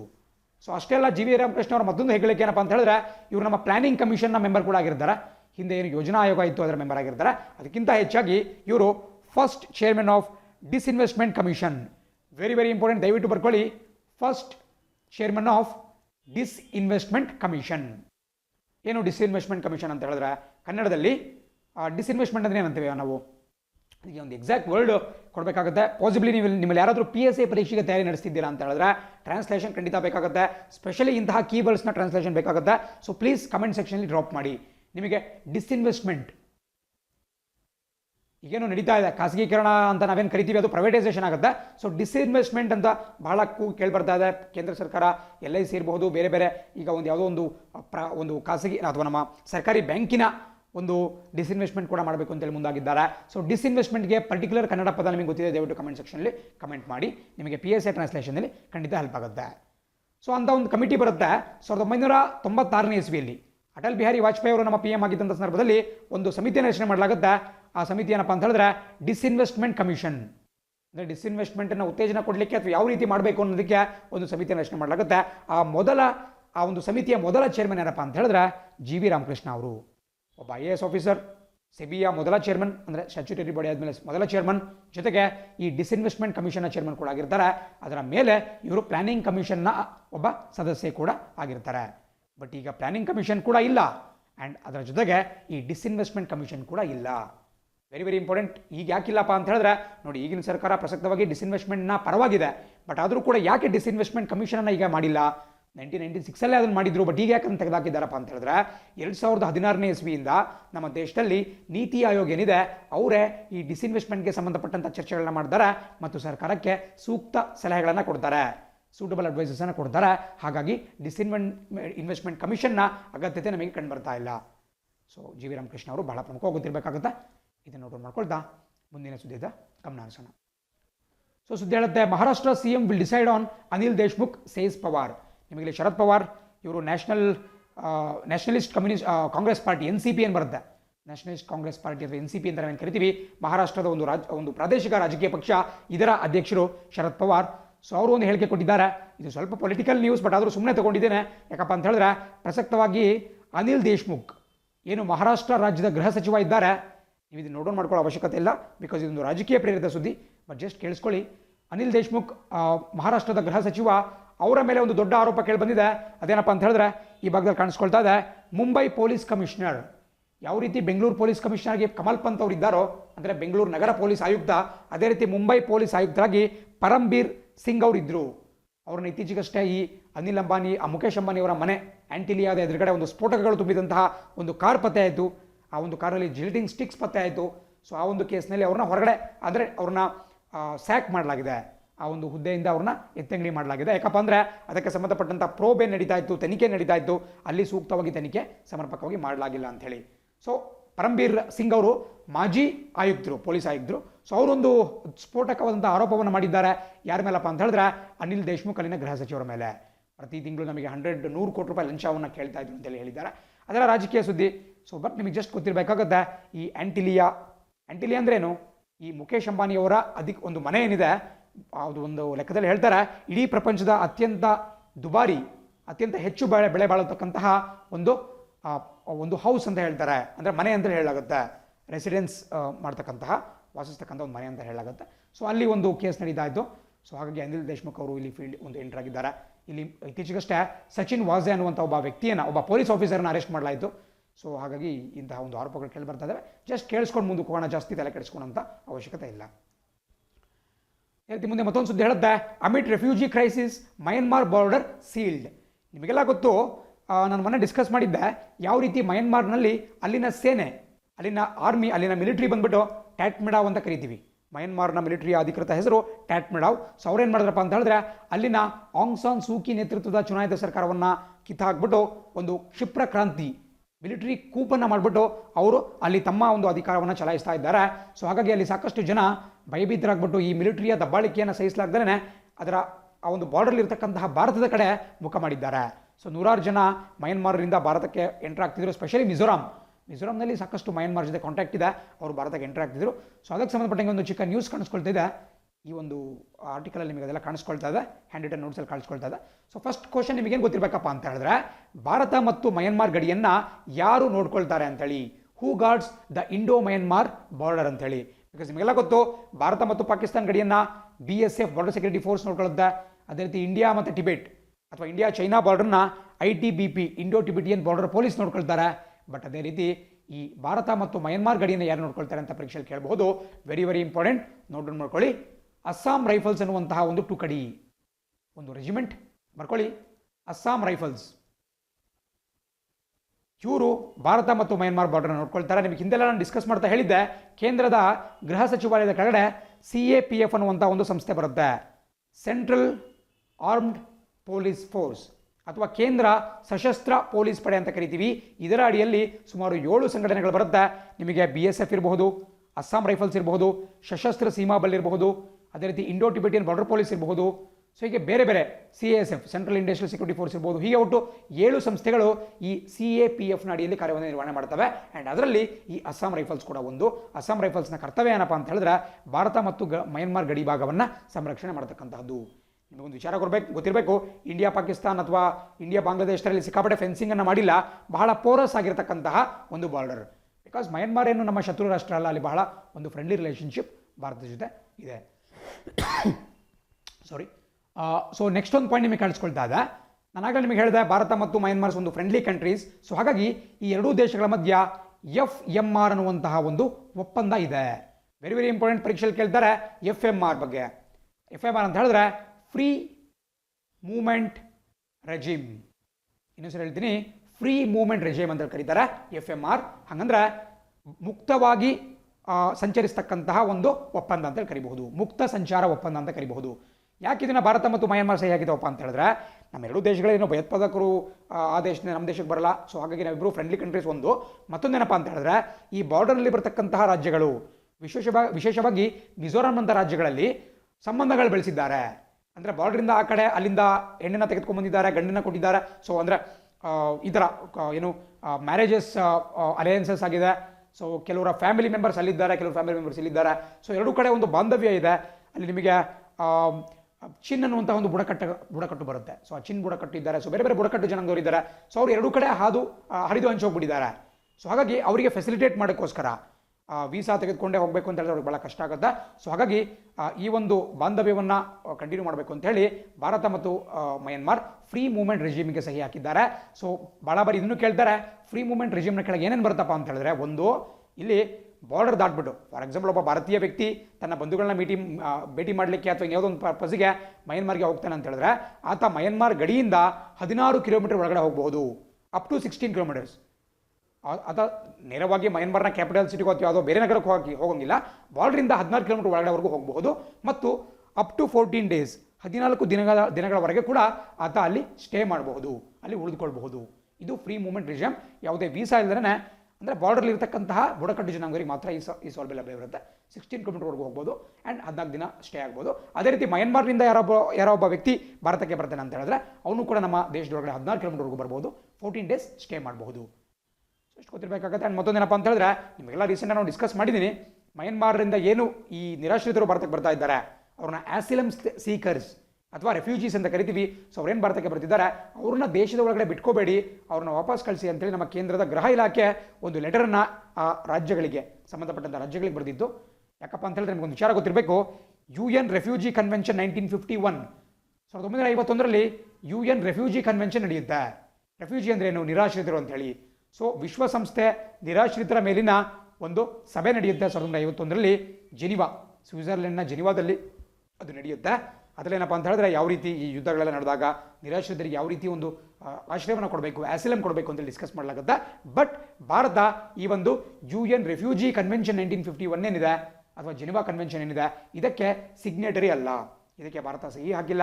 ಸೊ ಹಾಗಾಗಿ ನಾವು ಅವ್ರನ್ನ ಒಳಗೆ ಬಿಟ್ಕೊಳ್ಳೋಂಥ ಅವಶ್ಯಕತೆ ಇಲ್ಲ, ದಯವಿಟ್ಟು ವಾಪಸ್ ಕಳಿಸ್ಬಿಡಿ ಅಂತೇಳಿ ಸರ್ಕಾರಗಳಿಗೆ ಹೇಳಿದ್ದೆ. ಅಂದರೆ ರಾಜ್ಯ ಸರ್ಕಾರಗಳಿಗೆ ಕೇಂದ್ರ ಸರ್ಕಾರ ಒಂದು ಡೈರೆಕ್ಷನ್ನ ಕೊಟ್ಟಿದೆ. ಜಸ್ಟ್ ಗೊತ್ತಿರಬೇಕು, ಪರೀಕ್ಷೆಯಲ್ಲಿ ಹೆಲ್ಪ್ ಆಗಬಹುದು. ಅದೇ ರೀತಿ ಮುಂದಿನ ಸುದ್ದಿ ಕಾಣಿಸ್ಕೊಳ್ತಾ ಇದೆ, joint venture develops oral vaccine for COVID-19. ನೋಡಿ, ನಿಮಗೆ ವ್ಯಾಕ್ಸಿನ್ ಅಂದರೆ ಗೊತ್ತು, ಕನ್ನಡದಲ್ಲಿ ಏನಂತ ಕರಿತೀವಿ, ವ್ಯಾಕ್ಸಿನ್ ಅಂತ ಹೇಳಿದ್ರೆ ಲಸಿಕೆ ಅಂತ ಕರಿತೀವಿ. ನೀವು ಯಾವುದೇ ಲಸಿಕೆಯನ್ನು ತೆಗೆದುಕೊಂಡ್ರು ಯೂಶ್ವಲಾಗೆ ಅದನ್ನು ಇಂಜೆಕ್ಟ್ ಮಾಡಲಾಗುತ್ತೆ. ಅದನ್ನು ನಿಮ್ಮ ತೋಳಿಗೆ ಒಂದು ಇಂಜೆಕ್ಷನ್ ಮೂಲಕ ಇಂಜೆಕ್ಟ್ ಮಾಡಲಾಗುತ್ತೆ. ನಾವೇನು ಇಂಜೆಕ್ಷನ್ ಕೊಡೋದು ಅಂತೀವಿ ಆ ಥರ ಮಾಡಲಾಗುತ್ತೆ. ಬಟ್ ಪೋಲಿಯೋ ಇದಕ್ಕೆ ಭಾಳ ಹೊರತಾಗಿದೆ. ಪೋಲಿಯೋವನ್ನು ಚಿಕ್ಕ ಮಕ್ಕಳಿಗೆ ಪೋಲಿಯೋ ಡ್ರಾಪ್ಸ್ ಏನಕ್ಕೆ ಹಾಕ್ತೀವಿ, ಪೋಲಿಯೋ ವೈರಸ್ಸನ್ನು ಬರದಂತೆ ತಡೆಯುವಂತಹ ದೃಷ್ಟಿಯಿಂದ ಒಂದು ಪ್ರಮುಖ ಲಸಿಕೆ ಅದು. ಸೊ ಪೋಲಿಯೋವನ್ನು ನಾವು ಬಾಯಿಯ ಮೂಲಕ ಮಗುವಿಗೆ ಇಂಜೆಕ್ಟ್ ಮಾಡ್ತೀವಿ ಅಥವಾ ಬಾಯಿಯ ಮೂಲಕ ಮಗುವಿಗೆ ಹಾಕ್ತೀವಿ. ಅದನ್ನು ಓರಲ್ ವ್ಯಾಕ್ಸಿನ್ ಅಂತ ಕರಿತೀವಿ. ಸೊ ಆ ಡಿಫ್ರೆನ್ಸ್ ನಿಮ್ಗೆ ಗೊತ್ತಿರಬೇಕಾಗುತ್ತೆ. ಇಂಜೆಕ್ಟ್ ಮಾಡ್ಕೊಂಡು ತೊಗೊಂಡ್ರೆ ಅದು ಇಂಜೆಕ್ಷನ್ ಥ್ರೂ ಮಾಡಿದ್ರೆ ಅದು ಬೇರೆ ಟೈಪ್ ವ್ಯಾಕ್ಸಿನ್ ಆಗುತ್ತೆ. ಬಟ್ ಬಾಯಿಯ ಮೂಲಕ ಮಗುವಿಗೆ ಅಥವಾ ವ್ಯಕ್ತಿಗಳಿಗೆ ಕೊಡೋದಾದರೆ ಅದನ್ನು ಓರಲ್ ವ್ಯಾಕ್ಸಿನ್ ಅಂತ ಕರಿತೀವಿ. ಸೊ ಅದು ಬಹಳ ಪ್ರಮುಖವಾಗಿ ಗೊತ್ತಿರುತ್ತೆ. ಬಟ್ ಇದುವರೆಗೂ ಕೂಡ ನಮ್ಮಲ್ಲಿ ಏನು ಕೋವಿಡ್ಗೆ ಸಂಬಂಧಪಟ್ಟಂಥ ವ್ಯಾಕ್ಸಿನ್ಗಳಿದ್ವು. ನಿಮಗೆ ರಷ್ಯಾದ ಸ್ಪುಟ್ನಿಕ್ ವಿ ಇತ್ತು, ಅದೇ ರೀತಿ ನಮ್ಮ ಇಂಡಿಯಾದಲ್ಲಿ 2 ಕೋವ್ಯಾಕ್ಸಿನ್ ಒಂದು ಮತ್ತು ಕೋವಿಶೀಲ್ಡ್ ಇತ್ತು. ಅದೇ ರೀತಿ ಅಸ್ಟ್ರಾಜೆನೆಕಾ ಒಂದು ವ್ಯಾಕ್ಸಿನ್ ಕೂಡ ನಿಮಗೆ ಸಿಗ್ತಾ ಇತ್ತು. ಸೊ ಹೀಗೆ ಫೈಸರ್ ವ್ಯಾಕ್ಸಿನ್ ಇತ್ತು, ಮೊಡರ್ನಾ ವ್ಯಾಕ್ಸಿನ್ ಇದೆ, ಹೀಗೆ ಬೇರೆ ಎಲ್ಲ ವ್ಯಾಕ್ಸಿನ್ಗಳು ಬರುತ್ತೆ. ಬಟ್ ಇವೆಲ್ಲ ಏನಪ್ಪ ಅಂತ ಹೇಳಿದ್ರೆ ಅವೆಲ್ಲವನ್ನು ಇಂಜೆಕ್ಷನ್ ಮೂಲಕವೇ ದೇಹಕ್ಕೆ ನಾವು ಸೇರಿಸಬೇಕಾಗುತ್ತೆ. ಬಟ್ ಈಗ ಮೊಟ್ಟ ಮೊದಲ ಬಾರಿಗೆ ಒಂದು ಸಂಸ್ಥೆಯಿಂದ 2 ಸಂಸ್ಥೆಗಳು ಸೇರ್ಕೊಂಡ್ಬಿಟ್ಟು ಜಾಯಿಂಟ್ ವೆಂಚರಲ್ಲಿ ಒಂದು ವ್ಯಾಕ್ಸಿನ್ ಅಭಿವೃದ್ಧಿಪಡಿಸಿದ್ದಾವೆ. ಇದು ಯಾವ ರೀತಿಯಪ್ಪ ಅಂತ ಹೇಳಿದ್ರೆ ಬಾಯಿಯ ಮೂಲಕ ಕೊಡಬಹುದು ಓರಲ್ ವ್ಯಾಕ್ಸಿನ್. ಇದನ್ನ ಓರಾ ವ್ಯಾಕ್ಸ್ ಅಂತ ಕರೆಯಲಾಗುತ್ತೆ. ದಯವಿಟ್ಟು ಬರ್ಕೊಳ್ಳಿ, ಓರಾ ವ್ಯಾಕ್ಸ್. ಸಿಂಪಲ್ ಆಗಿ ಒಂದ್ಸತಿ ಪ್ರಶ್ನೆ ಉಂಟಾಗ್ಬಿಡ್ಬೋದು current affairs point of view ಇಂದ. ಯಾಕೆ ಇದು ಬಹಳ ಇಂಪಾರ್ಟೆಂಟ್ ಅಪ್ಪ ಅಂತ ಹೇಳಿದ್ರೆ ಇದನ್ನು 2 ಕಂಪನಿಗಳು ಸೇರ್ಕೊಂಡು ಮಾಡಿದ್ದಾವೆ. ಒಂದು ಇಸ್ರೇಲ್ ಮೂಲದ ಕಂಪನಿ, ಮತ್ತೊಂದು ನಮ್ಮ ಭಾರತ ದೇಶದ ಕಂಪನಿ. ಸೊ ಭಾರತೀಯ ಕಂಪನಿ ಕೂಡ ಇನ್ವಾಲ್ವ್ ಆಗಿರೋದ್ರಿಂದ ಮತ್ತು ವಿಶ್ವದ ಮೊಟ್ಟ ಮೊದಲ ಓರಲ್ ವ್ಯಾಕ್ಸಿನ್ ಆಗಿರೋದ್ರಿಂದ ಕೋವಿಡ್ಗೆ ಸಂಬಂಧಪಟ್ಟಂಗೆ ಇದು ನಿಮಗೆ ಸ್ವಲ್ಪ ಪ್ರಮುಖವಾಗಿ ಗೊತ್ತಿರಬೇಕಾಗುತ್ತೆ. ಸೊ ಅದ್ರ ಬಗ್ಗೆ ಇನ್ನೂ ಕೂಡ ಡೀಟೇಲ್ಸ್ ಅಷ್ಟೊಂದು ಸಮರ್ಪಕವಾಗಿ ಲಭ್ಯವಾಗಿಲ್ಲ. ಬಟ್ ಸ್ಟಿಲ್ ಓರಾ ವ್ಯಾಕ್ಸ್ ಗೊತ್ತಿರಬೇಕಾಗುತ್ತೆ. ಇದನ್ನು ಈ ಭಾಗದಲ್ಲಿ ಕಾಣಿಸ್ಕೊಳ್ಳೋ ರೀತಿ ಪ್ರೇಮಾಸ್ ಬಯೋಟೆಕ್. ಪ್ರೇಮಾಸ್ ಬಯೋಟೆಕ್ ಅಂತಕ್ಕಂತಹದ್ದು ನಮ್ಮ ಹರಿಯಾಣದಲ್ಲಿ ಏನು ಗುರುಗ್ರಾಮ್ ಬರುತ್ತೆ. ಮುಂಚೆ ಅದನ್ನು ಗುರುಗಾಂವ್ ಅನ್ನಲಾಗ್ತಿತ್ತು, ಈಗ ಗುರುಗ್ರಾಮ್ ಅಂತ ಕರಿತೀವಿ. ಸೊ ಗುರುಗ್ರಾಮ್ನಲ್ಲಿ ಇರ್ತಕ್ಕಂತಹ ಒಂದು ಫಾರ್ಮಾಸ್ಯೂಟಿಕಲ್ ಕಂಪನಿ ಪ್ರೇಮಾಸ್ ಬಯೋಟೆಕ್ ಅಂತ ಹೇಳಿ. ಅದೇ ರೀತಿ ನಿಮಗೆ ಇಸ್ರೇಲ್ ದೇಶದ ಓರಾಮೆಡ್ ಫಾರ್ಮಾಸ್ಯೂಟಿಕಲ್ಸ್ ಅಂತ ಹೇಳಿ ಒಂದು ಕಂಪನಿ ಇದೆ. 2 ಕಂಪನಿಗಳು ಸೇರ್ಕೊಂಡ್ಬಿಟ್ಟು ಜಂಟಿಯಾಗಿ ಓರಾವ್ಯಾಕ್ಸ್ ಅಂತ ಒಂದು ಎಸ್ಟಾಬ್ಲಿಷ್ಮೆಂಟ್ ಮಾಡ್ಕೊಂಡ್ಬಿಟ್ಟು ಅಭಿವೃದ್ಧಿನ ಪಡಿಸಿದ್ದಾವೆ. ಸೊ ಜಸ್ಟ್ ಗೊತ್ತಿರಬೇಕಾಗುತ್ತೆ, ಎಕ್ಸಾಮಲ್ಲಿ ಹೆಲ್ಪ್ಫುಲ್ ಆಗುತ್ತೆ. ಅದೇ ರೀತಿ ಮುಂದಿನ ಸುದ್ದಿ ಕಾಣಿಸ್ಕೊಳ್ತಾ ಇದೆ. Malaysia expels North Korean diplomats. ನಿಮಗೆಲ್ಲ ಗೊತ್ತು ಮಲೇಷಿಯಾ ಮತ್ತು ಉತ್ತರ ಕೊರಿಯಾದ ಮಧ್ಯೆ ಸಂಬಂಧ ಅಷ್ಟೊಂದು ಚೆನ್ನಾಗಿಲ್ಲ. ಹಾಗಂತ ನಾರ್ತ್ ಕೊರಿಯಾ ಯಾರ ಜೊತೆಗೂ ಚೆನ್ನಾಗಿಲ್ಲ. ಮೇ ಬಿ ಕೇವಲ ಚೈನಾ ಜೊತೆ ಅದು ಸ್ವಲ್ಪ ಚೆನ್ನಾಗಿರ್ಬೋದು. ಬಟ್ ಪ್ರಪಂಚದ ಬಹುತೇಕ ದೇಶಗಳ ಜೊತೆ ಉತ್ತರ ಕೊರಿಯಾ ಅಥವಾ ನಾರ್ತ್ ಕೊರಿಯಾ ಉತ್ತಮವಾದಂಥ ಸಂಬಂಧವನ್ನು ಹೊಂದಿಲ್ಲ. ನಿಮಗೆ ಹಾಗೆ ನೋಡಿದ್ರೆ ಈ ಭಾಗದಲ್ಲಿ ಕಾಣಿಸ್ತಾ ಇದೆ. 2017ನೇ ಇಸ್ವಿಯಲ್ಲಿ ಈ ಕಿಮ್ ಜಾಂಗ್ ಉನ್ ಕೇಳಿರಬಹುದು ನೀವು. ಕಿಮ್ ಜಾಂಗ್ ಉನ್ ಈತ ಪ್ರಸಕ್ತವಾಗಿ ಈ ನಾರ್ತ್ ಕೊರಿಯನ್ ಬರುತ್ತೆ, ಅಲ್ಲಿನ ಸುಪ್ರೀಂ ಲೀಡರ್ ಅಂದರೆ ಪರಮೋಚ್ಚ ನಾಯಕ ಅಂತ ಕರಿತೀವಿ ಅಥವಾ ಅಲ್ಲಿನ ಸರ್ವಾಧಿಕಾರಿ ಅಂತ ಕರಿತೀವಿ. ಸೊ ಆತನ ಸಂಬಂಧಿ ಒಬ್ಬರನ್ನ 2017ನೇ ಇಸ್ವಿಯಲ್ಲಿ ಮಲೇಷಿಯಾದ ಕೌಲಾಲಂಪುರ್ ಏರ್ಪೋರ್ಟ್ನಲ್ಲಿ ಹತ್ಯೆಗೈಲಾಗಿದ್ದು. ಸೊ ಅವಾಗಿಂದ ಮಲೇಷಿಯಾ ದೇಶಕ್ಕೂ ಮತ್ತು ನಾರ್ತ್ ಕೊರಿಯಾಗೂ ಸ್ವಲ್ಪ ಟಗ್ ಆಫ್ ವಾರ್ ನಡೀತಾನೆ ಇದೆ. 2 ದೇಶಕ್ಕೆ ಒಬ್ಬರನ್ನ ಕಂಡ್ರೆ ಒಬ್ರಿಗೆ ಆಗಲ್ಲ. ಬಟ್ ಈಗ ಅದುವರೆಗೂ ಕೂಡ ಸ್ವಲ್ಪ ಅವರು ಅದೇ ರೀತಿ ದುಶ್ಮನ್ಸ್ ರೀತಿ ಇದ್ರು. ಬಟ್ ಇತ್ತೀಚೆಗಷ್ಟೇ ಮತ್ತೊಂದು ವಿವಾದ ಉಂಟಾಯಿತು. ಅದೇನಪ್ಪ ಅಂತ ಹೇಳಿದ್ರೆ ಒಬ್ಬ ನಾರ್ತ್ ಕೊರಿಯಾದ ವ್ಯಕ್ತಿ ಆತನನ್ನು ಮಲೇಷಿಯಾದಲ್ಲಿ ಬಂಧಿಸಲಾಗಿದ್ದು ಈ ಮನಿ ಲಾಂಡ್ರಿಂಗ್ ಅಥವಾ ಈ ಹಣವನ್ನು ಏನು ಲಾಂಡ್ರಿಂಗ್ ಮಾಡಲಾಗುತ್ತೆ. ಸೊ ಅದಕ್ಕೆ ಸಂಬಂಧಪಟ್ಟಂಗೆ ಹಣದ ಉಪಯೋಗಕ್ಕೆ ಸಂಬಂಧಪಟ್ಟಂಥ ಒಂದು ಕೇಸ್ನಲ್ಲಿ ಅವ್ರನ್ನ ಅರೆಸ್ಟ್ ಮಾಡಲಾಗಿದ್ದು. ಆ್ಯಂಡ್ ಇತ್ತೀಚೆಗಷ್ಟೇ ನಾರ್ತ್ ಕೊರಿಯಾದ ಬದ್ಧ ವೈರಿಯಾಗಿರ್ತಕ್ಕಂಥ ಅಮೆರಿಕಕ್ಕೆ ಆ ವ್ಯಕ್ತಿಯನ್ನು ಗಡೀಪಾರು ಮಾಡಲಾಯಿತು. ಎಕ್ಸ್ಟ್ರಾಡೈಟ್ ಅಂತ ಕರಿತೀವಿ, ಎಕ್ಸ್ಟ್ರಾಡೈಟ್ ಮಾಡಲಾಯಿತು. ಸೊ ಹಾಗಾಗಿ ಇದು ಉತ್ತರ ಕೊರಿಯಾದ ಕಣ್ಣನ್ನು ಕೆಂಪಗೆ ಮಾಡುವಂತೆ ಮಾಡೋದು. ಆ್ಯಂಡ್ ಇಮಿಡಿಯೇಟ್ಲಿ ಉತ್ತರ ಕೊರಿಯಾ ಒಂದು ಘೋಷಣೆಯನ್ನು ಮಾಡೋದು. ಅದೇನಪ್ಪ ಅಂತ ಹೇಳಿದ್ರೆ ಈ ಕ್ಷಣದಿಂದ ನಾವು ಮಲೇಷಿಯಾ ಜೊತೆಗಿನ ಎಲ್ಲ ದ್ವಿಪಕ್ಷೀಯ ಬಾಂಧವ್ಯಗಳನ್ನು ಕಳೆದುಕೊಳ್ತಿದ್ದೇವೆ.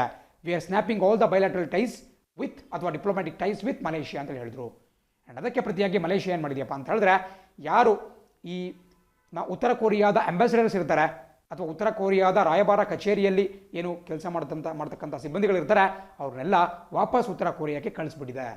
ಸೊ 2 ದೇಶಗಳ ಮಧ್ಯೆ ಸ್ವಲ್ಪ ವಿವಾದ ಉಂಟಾಗಿದೆ. ಸೊ ಕೇಳ್ತಾರೆ ಯಾವ್ಯಾವ ದೇಶದ ಮಧ್ಯೆ ಅದು ನಡೀತಾ ಇದೆ ಇತ್ತೀಚೆಗೆ ಅಂತ ಹೇಳಿದ್ರೆ ಒಂದು ಮಲೇಷಿಯಾ ಮತ್ತೊಂದು ಉತ್ತರ ಕೊರಿಯಾ, ನಾರ್ತ್ ಕೊರಿಯಾ. ಭಾಳ ಸಿಂಪಲ್ ಮ್ಯಾಟ್ರ್, ಅದೇನು ಬರ್ಕೋಬೇಕು ಅಂತೇನಿಲ್ಲ. ಆ್ಯಂಡ್ ಇವತ್ತಿನ ಕೊನೆಯ ಸುದ್ದಿ ನಿಮ್ಮ ಸ್ಕ್ರೀನ್ ಮೇಲೆ ಕಾಣಿಸ್ಕೊಳ್ತಾ ಇದೆ. ಸುದ್ದಿ ಏನು ಹೇಳುತ್ತಪ್ಪ ಅಂತ ಹೇಳಿದ್ರೆ a day to remember for ಗ್ಯಾನಮೆಟ್. ನಿಮಗೆ ಚಿತ್ರದಲ್ಲಿ ಒಬ್ಬ ಸ್ಪೋರ್ಟ್ಸ್ ಪರ್ಸನ್ ಕಾಣಿಸ್ಕೊಳ್ತಾ ಇದ್ದಾರೆ, ಸ್ಪೋರ್ಟ್ಸ್ ವಿಮೆನ್ ಕಾಣಿಸ್ಕೊಳ್ತಾ ಇದ್ದಾರೆ. ಇವರ ಹೆಸರು ಗ್ಯಾನಮೆಟ್ ಸೆಕೋನ್ ಅಂತೇಳಿ. ದಯವಿಟ್ಟು ಬರ್ಕೊಳ್ಳಿ. ಸ್ವಲ್ಪ ಟಫ್ ಅನಿಸ್ತಾ ಇರ್ಬೋದು, ನೀವು ಹೊಸದಾಗ ಅವರ ಹೆಸರನ್ನ ಕೇಳ್ತಾ ಇರ್ಬೋದು, ಬಟ್ ದಯವಿಟ್ಟು ಬರ್ಕೊಳ್ಳೇಬೇಕಾಗುತ್ತೆ.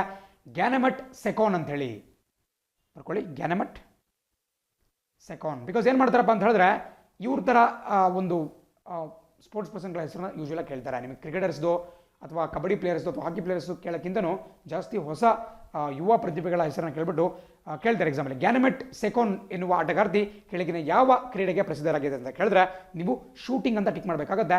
ಈಕೆ ಒಬ್ಬ ಶೂಟರ್. ನಿಮಗೆಲ್ಲ ಗೊತ್ತಿರಬೇಕು, ಪ್ರಸಕ್ತವಾಗಿ ಅಂತಾರಾಷ್ಟ್ರೀಯ ಮಟ್ಟದ ವರ್ಲ್ಡ್ ಕಪ್ ಏನಿದೆ, ಶೂಟಿಂಗ್ ವರ್ಲ್ಡ್ ಕಪ್, ಅದು ನಮ್ಮ ಭಾರತದಲ್ಲಿ ನಡೀತಾ ಇದೆ. ನಮ್ಮ ದೆಹಲಿಯ ಡಾಕ್ಟರ್ ಕರ್ಣಿ ಸಿಂಗ್ ರೇಂಜ್ ಅಂತ ಬರುತ್ತೆ.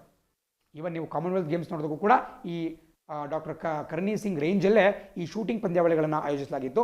ಸೊ ಅಲ್ಲೇ ಶೂಟಿಂಗ್ ಮ್ಯಾಚಸ್ ನಡೀತಾ ಇದೆ. ಅಲ್ಲಿ ಒಂದು ಮಹತ್ತರವಾದಂಥ ಸಾಧನೆಯನ್ನು ಗ್ಯಾನಮಟ್ ಸೆಕೋನ್ ಅವರು ಮಾಡಿದ್ದಾರೆ. ಏನಪ್ಪ ಅಂತ ಹೇಳಿದ್ರೆ, ಈ ಸ್ಕೀಟ್ ವಿಭಾಗ, ಶೂಟಿಂಗ್ನಲ್ಲಿ ಬೇರೆ ಬೇರೆ ವಿಭಾಗಗಳು ಬರುತ್ತೆ, ಏರ್ ಪಿಸ್ಟಾಲ್ ಬರುತ್ತೆ, ಏರ್ ಗನ್ ಬರುತ್ತೆ, ಬೇರೆ ಬೇರೆ ವಿಭಾಗಗಳು ಬರ್ತಾ ಹೋಗುತ್ತೆ. ಆ್ಯಂಡ್ ಅದರಲ್ಲಿ ಸ್ಕೀಟ್ ಅಂತಕ್ಕಂತಹದ್ದು ಒಂದು ವಿಭಾಗ. ಅದೇನಂತ ನಾನು ಆಮೇಲೆ ಎಕ್ಸ್ಪ್ಲೇನ್ ಮಾಡಿ ಹೇಳ್ತೀನಿ. ಬಟ್ ಈ ಸ್ಕೀಟ್ ವಿಭಾಗದಲ್ಲಿ ಅಂತಾರಾಷ್ಟ್ರೀಯ ಮಟ್ಟದಲ್ಲಿ ಈ ವರ್ಲ್ಡ್ ಕಪ್ ಇದೆ, ವಿಶ್ವಕಪ್ ಇದೆ, ಶೂಟಿಂಗ್ ವಿಶ್ವಕಪ್. ಅದರಲ್ಲಿ ಮೊಟ್ಟ ಮೊದಲ ಬಾರಿಗೆ ಮೆಡಲನ್ನು ಗೆದ್ದಂತಹ, ಪದಕವನ್ನು ಗೆದ್ದಂತಹ ಭಾರತೀಯ ಮಹಿಳೆ ಯಾರಪ್ಪ ಅಂತ ಹೇಳಿದ್ರೆ ಗ್ಯಾನಮಟ್ ಸೆಕೋನ್. ಸೊ ಇಂತಹ ಒಂದು ಹೆಗ್ಗಳಿಕೆಗೆ ಅವರು ಪಾತ್ರರಾಗಿದ್ದಾರೆ. ನಿನ್ನೆ ಅವರಿಗೆ ಬ್ರಾನ್ಸ್ ಮೆಡಲ್ ಸಿಕ್ತು, ಕಂಚಿನ ಪದಕ. ಸೊ ಅದ್ರ ಬಗ್ಗೆ ಸ್ವಲ್ಪ ಡಿಸ್ಕಸ್ ಮಾಡೋಣ. ಸೊ ಶೂಟಿಂಗಲ್ಲಿ ನಿಮಗೆ ನಾನು ಹೇಳಿದಂಗೆ ಪಿಸ್ಟೂಲ್ ಬರುತ್ತೆ. ನಿಮಗೆ 2012 ಲಂಡನ್ ಒಲಿಂಪಿಕ್ಸಲ್ಲಿ ಒಂದು ಸಿಲ್ವರ್ ಮೆಡಲ್ ನಮಗೆ ಬಂದಿರುತ್ತೆ, ವಿಜಯ್ ಕುಮಾರ್ ಅಂತೇಳಿ. ಅವರು ಏರ್ ಪಿಸ್ಟೂಲ್ನ ಒಂದು ಇವೆಂಟಲ್ಲಿ ಪಾರ್ಟಿಸಿಪೇಟ್ ಮಾಡಿರ್ತಾರೆ. ಬಿಟ್ಟರೆ ಏರ್ ರೈಫಲ್ ಬರುತ್ತೆ ನಿಮಗೆ, ಗಗನ್ ನಾರಂಗ್ ಇರಬಹುದು, ಅವರೆಲ್ಲ ನಿಮಗೆ ಏರ್ ರೈಫಲ್ ಬರ್ತಾ ಹೋಗ್ತಾರೆ. ಬಟ್ ಈಗ ನಾವು ಮಾತಾಡ್ತಿರ್ತಕ್ಕಂಥದ್ದು ಸ್ಕೀಟ್ ಅಂತೇಳಿ. ಸ್ಕೀಟ್ ಅಥವಾ ಟ್ರ್ಯಾಪ್, ಡಬಲ್ ಟ್ರ್ಯಾಪ್ ಅಂತ ಬೇರೆ ಬೇರೆ ವಿಭಾಗಗಳು ಬರುತ್ತೆ. ಇಲ್ಲಿ ಅವರು ಒಂದು ಶಾರ್ಟ್ ಗನ್ನ ಇಟ್ಕೊಂಡಿರ್ತಾರೆ, ಬಹಳ ಉದ್ದವಾಗಿರ್ತಕ್ಕಂಥ ಶಾರ್ಟ್ ಗನ್ಗಳನ್ನ ಇಟ್ಕೊಂಡಿರ್ತಾರೆ. ಇಟ್ಕೊಂಡು ಏನು ಮಾಡ್ತಾರಪ್ಪ ಅಂತ ಹೇಳಿದ್ರೆ, ಒಂದು ಭಾಗದಿಂದ ಈ ಕ್ಲೇ ಪಿಜನ್ ಅಂದರೆ ಸ್ವಲ್ಪ ಪಿಂಕ್ ಕಲರಲ್ಲಿ ಇರ್ತಕ್ಕಂಥ ಒಂದು ಮಣ್ಣಿನ ಈ ಪಾರಿವಾಳಗಳನ್ನ ಹಾರಿಬಿಡಲಾಗುತ್ತೆ ಆಕಾಶದಲ್ಲಿ. ಆಕಾಶದಲ್ಲಿ ಅದಕ್ಕೆ ಟೈಮಿಂಗ್ಸ್ ಮಾಡಿಬಿಟ್ಟು ಶೂಟ್ ಮಾಡಬೇಕಾಗುತ್ತೆ. ಇದನ್ನು ಸ್ಕೀಟ್ ಅಂತ ಕರಿತೀವಿ. ಅದರಲ್ಲಿ ಟ್ರ್ಯಾಪ್ ಮತ್ತು ಡಬಲ್ ಟ್ರ್ಯಾಪ್, ಹೀಗೆ ಬೇರೆ ಬೇರೆ ವಿಭಾಗಗಳು ಬರ್ತಾ ಹೋಗುತ್ತೆ. ಐ ಥಿಂಕ್ ನಿಮ್ಮಲ್ಲಿ ಯಾರಾದರೂ ಶೂಟಿಂಗನ್ನು ನೋಡಿದರೆ ಬಹಳ ಆಸಕ್ತಿದಾಯಕ ಗೇಮ್ ಅದು, ತುಂಬ ಇಂಟ್ರೆಸ್ಟಿಂಗ್ ಆಗಿರುತ್ತೆ. ನೋಡಿಲ್ಲ ಅಂದರೆ ನೀವು ಕೂಡ ನೋಡೋಕ್ಕೆ ಸ್ಟಾರ್ಟ್ ಮಾಡಬಹುದು. ಭಾಳ ಒಂದು ಎಕ್ಸೈಟಿಂಗ್ ಆದಂತಹ ಗೇಮ್ ಆಗಿರುತ್ತೆ. ಸೊ ಅಲ್ಲಿ ಒಂದು ಭಾಗದಿಂದ ಓಪನ್ ಏರಲ್ಲಿ ಮಾಡ್ತಾರೆ, ಅದನ್ನು ಗಾಳಿ ಕೂಡ ಬೀಸ್ತಾ ಇರುತ್ತೆ. ಸೊ ಅದನ್ನೆಲ್ಲ ಮೆಜರ್ ಮಾಡಿಬಿಟ್ಟು ಇವರು ಅದಕ್ಕೆ ಫೈರ್ ಮಾಡಬೇಕಾಗುತ್ತೆ. ಇದನ್ನು ಸ್ಕೀಟ್ ಅಂತೇಳಿ ಕರಿತೀವಿ. ಅಲ್ಲಿ ಒಂದು ನಾನಾಗಲೇ ಹೇಳ್ದಂಗೆ ಒಂದು ಶಾರ್ಟ್ ಗನ್ನ ಬಳಕೆ ಮಾಡಲಾಗುತ್ತೆ, ಬಹಳ ಉದ್ದವಾಗಿರ್ತಕ್ಕಂಥ ಒಂದು ಶಾರ್ಟ್ ಗನ್ನ ಬಳಕೆ ಮಾಡಲಾಗುತ್ತೆ. ಮಾಮೂಲಿ ನೀವೇನು ಪಿಸ್ಟೂಲ್ಗಳನ್ನ ನೋಡಿರ್ತೀರಾ ಅದನ್ನು, ಅದೇ ಒಂದು ಇಂಡೋರ್ ಸ್ಪೋರ್ಟ್, ಅದು ಬೇರೆ. ಬಿಟ್ಟರೆ ಗಗನ್ ನಾರಂಗ್ ಅಂತಹ ಫೇಮಸ್ ಪ್ಲೇಯರ್ಸ್ ಅವರೆಲ್ಲ ಏನು ಯೂಸ್ ಮಾಡ್ತಾರೆ ಅಂದರೆ ಏರ್ ರೈಫಲನ್ನು ಯೂಸ್ ಮಾಡ್ತಾರೆ. 10 metre air rifle, 50 metre air rifle, 3 positions, prone, ಹೀಗೆ ಬೇರೆ ಬೇರೆ ವಿಭಾಗಗಳು ಬರ್ತಾ ಹೋಗುತ್ತೆ. ಭಾಳ ಒಂದು ಕಾಂಪ್ಲೆಕ್ಸ್ ಆಗಿರ್ತಕ್ಕಂಥ ಸಬ್ಜೆಕ್ಟ್. ನೀವು ಅಪ್ಕಮಿಂಗ್ ಇನ್ನೇನು ಕೆಲವು ತಿಂಗಳಲ್ಲಿ ಟೋಕಿಯೋ ಒಲಿಂಪಿಕ್ಸ್ ಬರುತ್ತೆ. ಸೊ ನಾನು ದಯವಿಟ್ಟು ನಿಮ್ಮೆಲ್ಲ ಅರ್ಜಿ ಮಾಡ್ಕೊಂಡೇನಪ್ಪ ಅಂತ ಹೇಳಿದ್ರೆ, ಈ ಒಲಿಂಪಿಕ್ಸ್ನಲ್ಲಿ ಎಲ್ಲ ಕ್ರೀಡೆಗಳನ್ನ ನೋಡ್ತಾ ಹೋಗಿ. ಯಾವುದು ಕೂಡ ಅರ್ಥ ಆಗಲ್ಲ ಅಂತಿಲ್ಲ, ನೀಟಾಗಿ ಕಾಮೆಂಟ್ರಿ ಕೊಡ್ತಾ ಇರ್ತಾರೆ. ಅದನ್ನು ಅರ್ಥ ಮಾಡ್ಕೊಳ್ತಾ ಹೋದಾಗ ಆ ಕ್ರೀಡೆಗಳ ಏನು ಅದರ ಒಂದು ಯಾವ ರೀತಿ ಅದನ್ನು ಆಡಲ್ಪಡಲಾಗುತ್ತೆ ಅಂತೇಳಿ ನಿಮಗೆ ಅರ್ಥ ಆಗುತ್ತೆ. ಸೊ ದಟ್ ನಿಮಗೆ ಸ್ವಲ್ಪ ನಾಲೆಡ್ಜ್ ಕೂಡ ಡೆವಲಪ್ ಆಗುತ್ತೆ ಮತ್ತು ನಮ್ಮ ಭಾರತೀಯ ಕ್ರೀಡಾಪಟುಗಳಿಗೆ ಉತ್ತೇಜನ ಕೊಟ್ಟಂಗೆ ಕೂಡ ಆಗುತ್ತೆ. ಸೊ ಅದನ್ನು ಹೇಳ್ತಾ ಇವತ್ತಿನ ಒಂದು ಪ್ರಮುಖ ದಿನಪತ್ರಿಕೆಗಳ ವಿಶ್ಲೇಷಣೆ ಮುಗಿಸುವಂಥ ಸಮಯ ಬರುತ್ತೆ. ನಾಳೆ ಇದೇ ಸಮಯಕ್ಕೆ ನಿಮ್ಮನ್ನು ಮತ್ತೆ ಭೇಟಿ ಮಾಡ್ತೀನಿ. Thanks for watching the video. Singer flip side. Jai Hind.